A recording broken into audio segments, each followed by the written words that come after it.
Bien-aimés dans le Seigneur, merci beaucoup d'avoir cliqué sur ce canal encore. Merci beaucoup pour votre fidélité.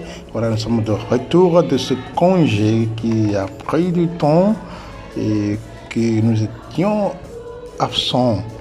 Voilà, nous sommes de retour pour continuer avec une réflexion qui est sur la relation qui existe entre Dieu le Père et nous-mêmes, ses enfants. Voilà, aujourd'hui, nous voulons parler de la puissance transformatrice de la parole de Dieu.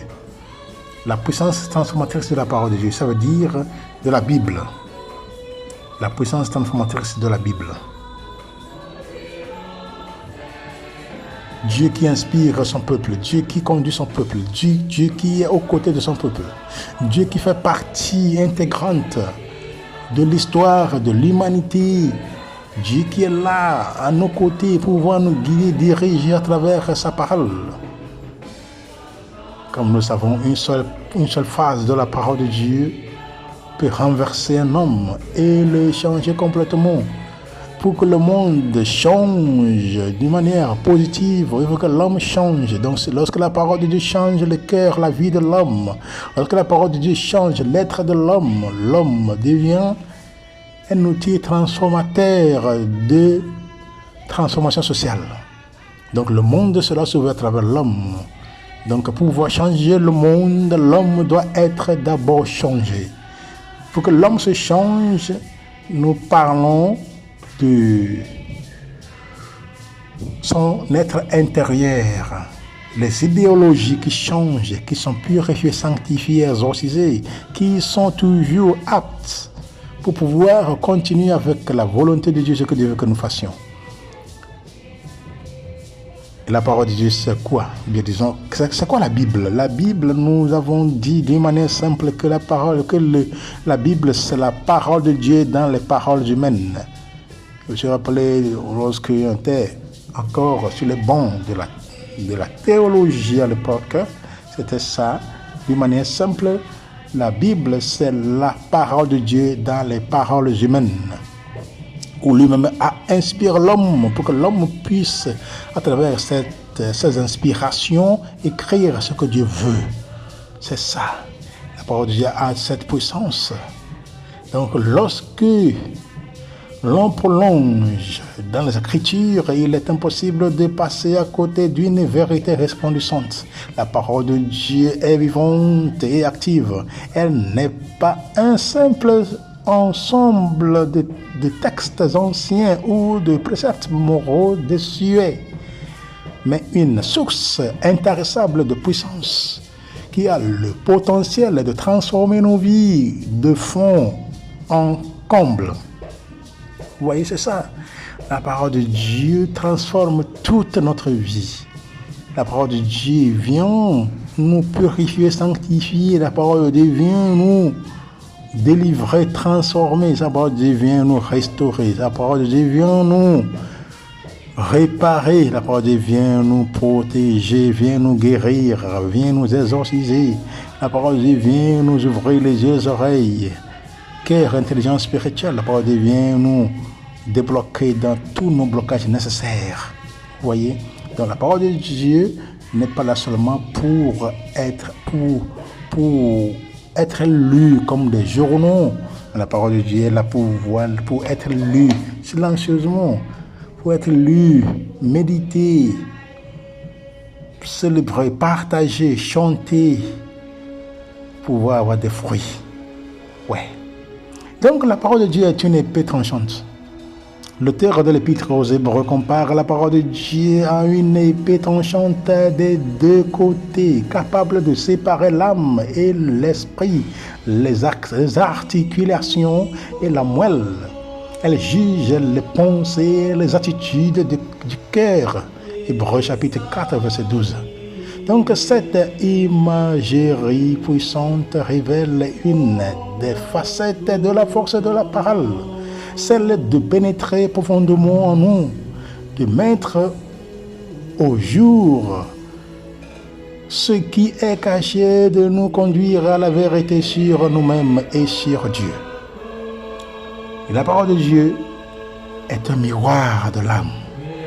Jacques, dans son épître, parle de la parole comme d'un miroir dans lequel l'homme peut se contempler. Jacques chapitre 1, verset 23 ou 25, qui nous a dit ça. En lisant la Bible, nous sommes confrontés à nos propres défauts, mais nous recevons aussi la vision de ce que Dieu souhaite pour nous. C'est une révélation de notre identité en Christ et un appel à vivre conformément à cette nouvelle identité. Vous voyez, je disais que lorsque une personne est changée, lorsqu'une personne change, se convertit, c'est toute la société qui est renouvelée. Lorsque nous nous renouvelons, c'est le monde physique aussi qui est renouvelé, parce que le monde physique ne peut jamais être renouvelé, ne peut être un nouveau monde sans nous. Sans nous, c'est notre collaboration, parce que c'est nous qui changeons le monde. C'est nous qui changeons le monde. Vous voyez, voyons encore la parole de Dieu. Nous avons vu qu'elle est une épée tranchante, est un miroir de l'âme. Maintenant, la parole de Dieu est un germe de vie. La parole de Dieu est un germe de vie. Dans la parole du semeur, Jésus explique que la parole de Dieu est comme une semence. Luc chapitre 8, verset 11. Lorsqu'elle est semée dans un cœur réceptif, elle prend racine et produit du fruit. La parole de Dieu contient en elle la vie de Dieu.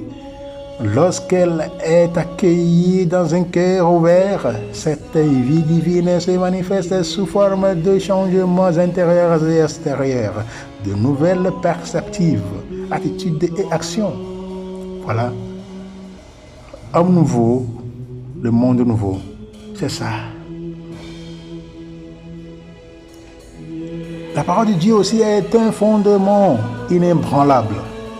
La Bible est aussi décrite comme un roc solide sur lequel nous pouvons construire notre vie. Jésus parle de ceux qui mettent en pratique ces enseignements comme des sages bâtisseurs. Matthieu chapitre 7, verset 24 ou 27, qui nous a raconté cela. En se fondant sur ces paroles, on érige une existence capable de résister aux tempêtes de la vie. La parole de Dieu aussi est une lampe qui éclaire notre chemin. Ça nous élucide.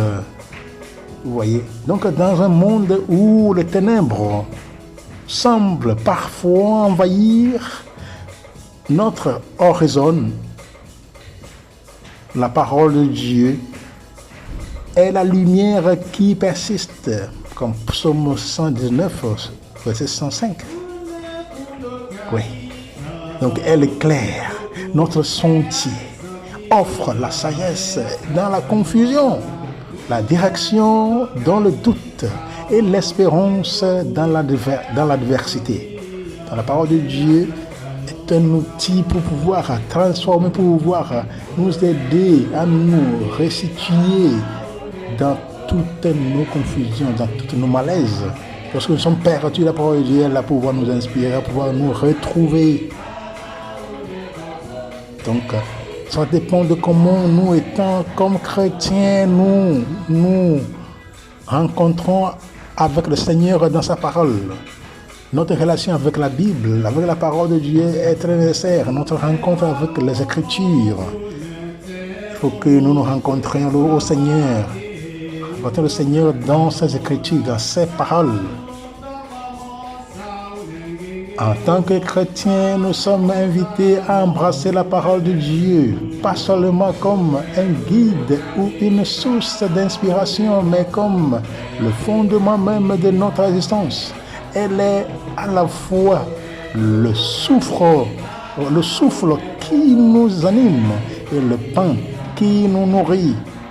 Puissions-nous nous approcher de la Bible non comme de simples lecteurs, mais comme des chercheurs de vérité, des artisans de paix et des témoins de la transformation radicale que Dieu opère par sa parole.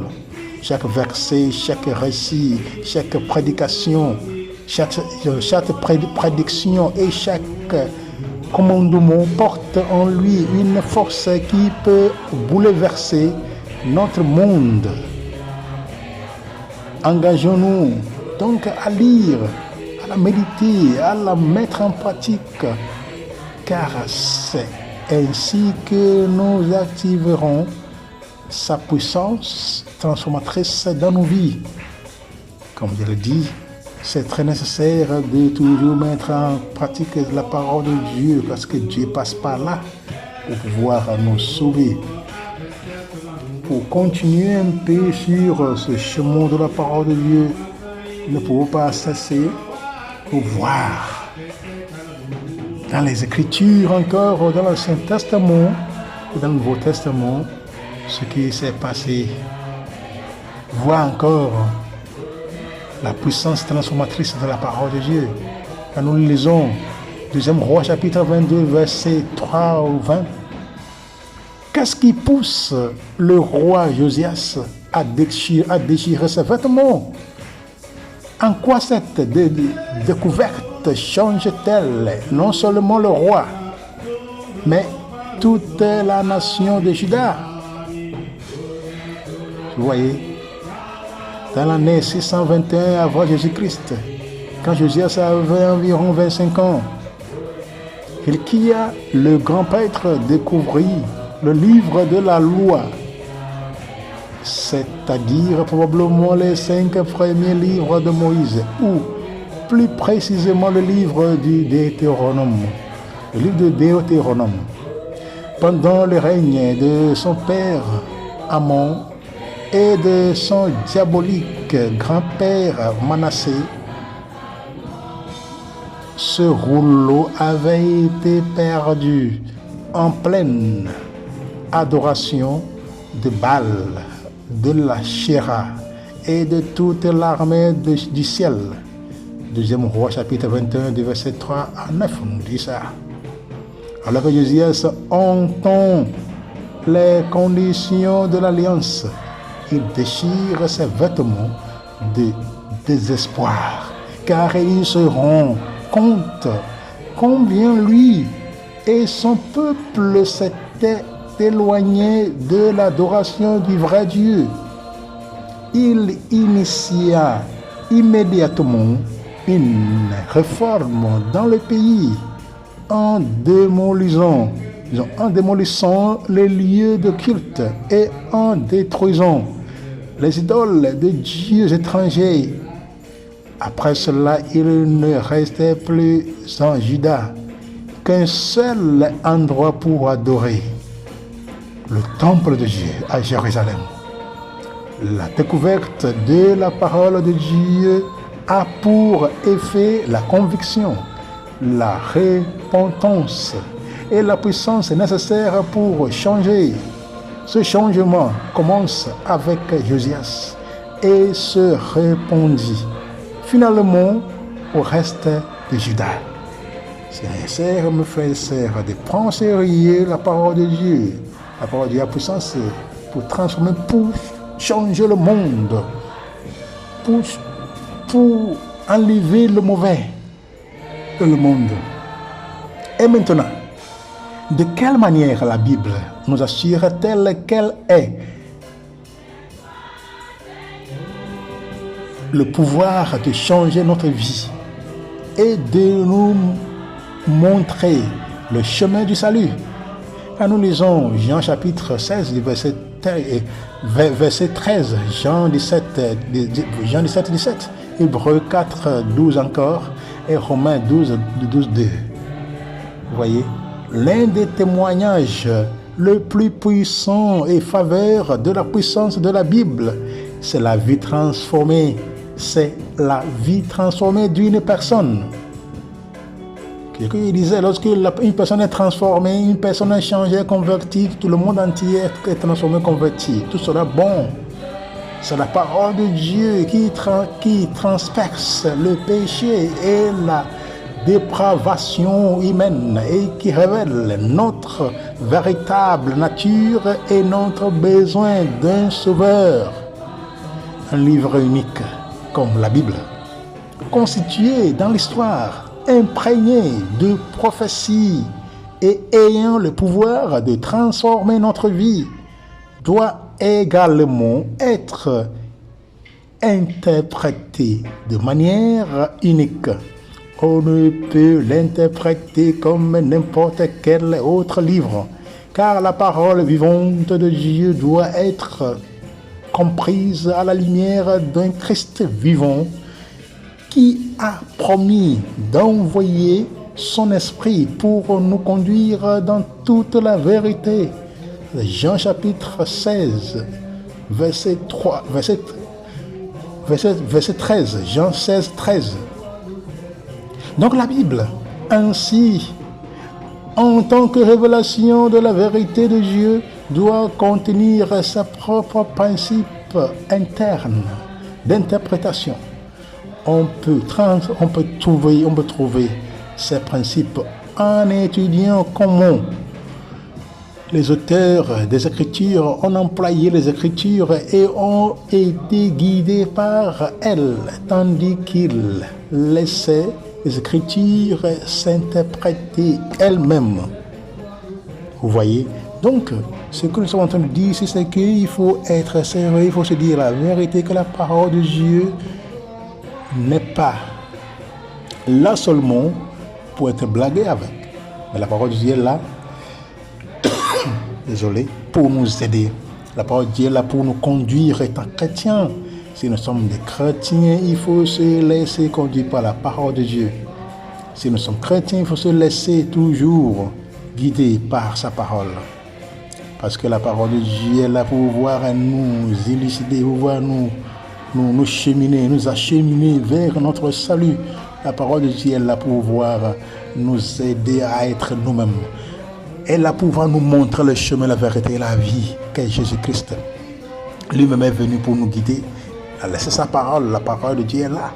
Et voilà, si nous nous laissons transformer par la parole de Dieu, c'est le monde autour de nous qui est transformé.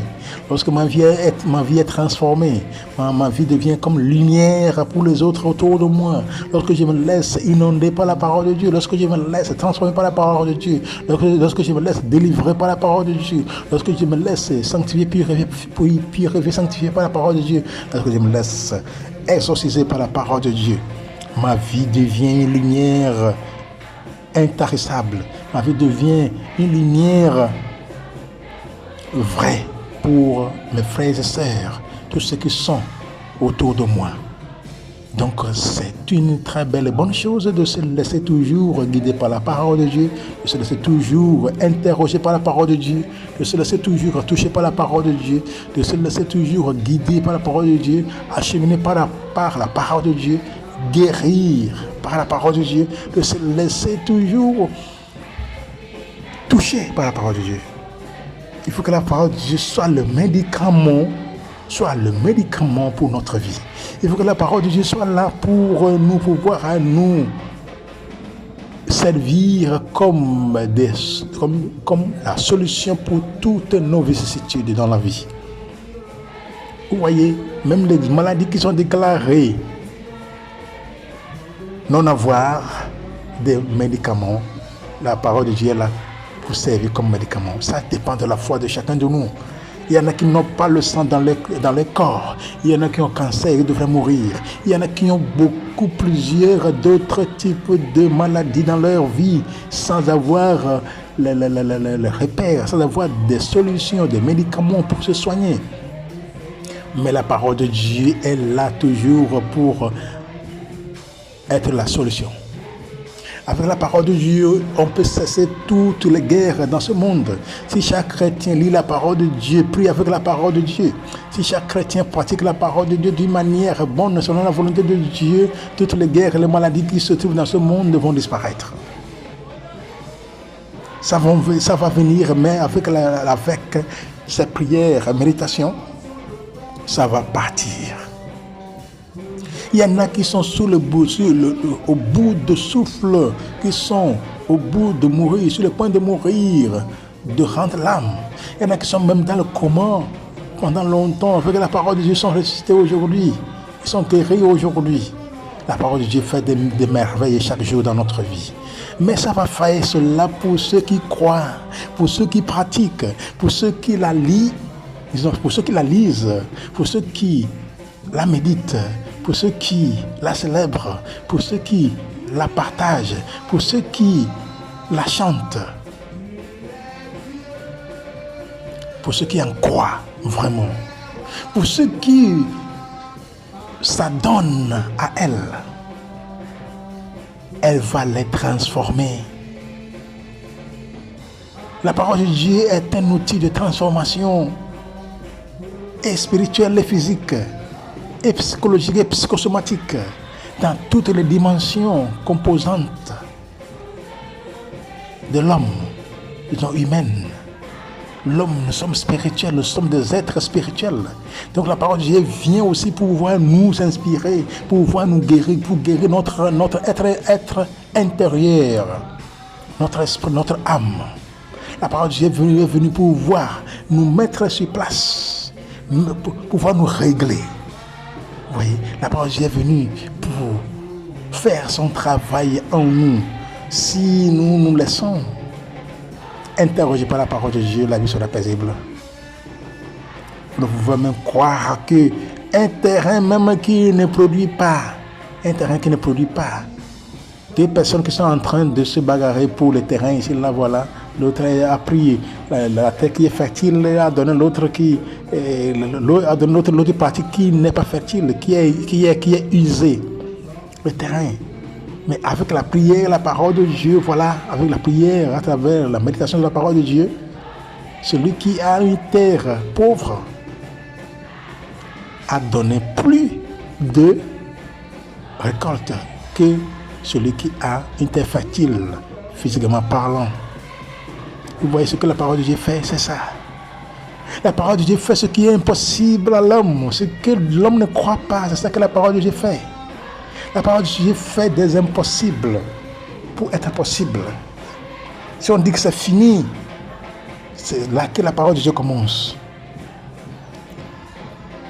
Voyons encore un autre exemple lorsque nous avons ceux qui tentent, les enfants de Dieu, ceux qui tentent Dieu.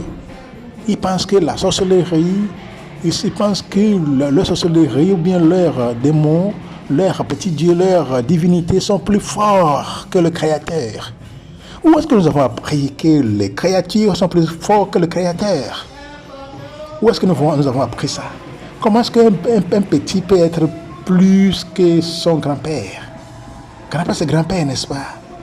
Oui, grand-père, c'est grand-père. Mais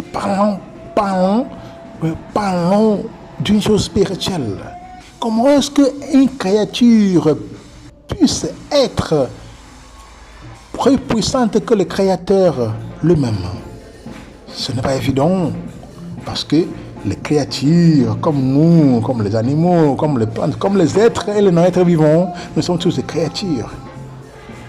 Nous ne pouvons jamais être plus puissants que le Créateur. Le Créateur, c'est le Créateur. Il est là pour pouvoir guider le monde, pour pouvoir guider l'histoire de l'humanité, pour pouvoir guider tout et chacun de nous, pour pouvoir aboutir ses objectifs, pour pouvoir avoir l'accès de ces bien-être, pour le bien-être de notre destin. La parole de Dieu a cette puissance. Ceux qui croient en parole de Dieu, la parole de Dieu va faire des merveilles dans leur vie. Il faut toujours s'adonner à la parole de Dieu, mon frère, ma soeur.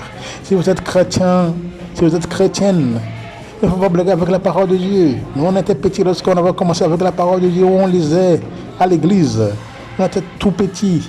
On faisait des exercices. On prenait seulement, on lisait, sans savoir ce qu'on lisait, mais après, avec le temps, on a commencé par comprendre dans nos langues.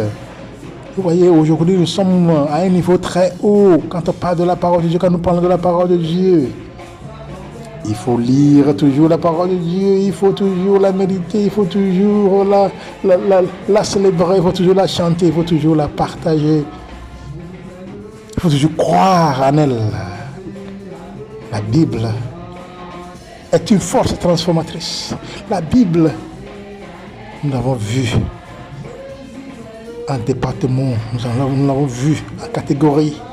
La parole de Dieu n'est pas de la blague. Il faut avoir la parole de Dieu. Quelqu'un qui a vu serpent, venant de l'église, a vu serpent.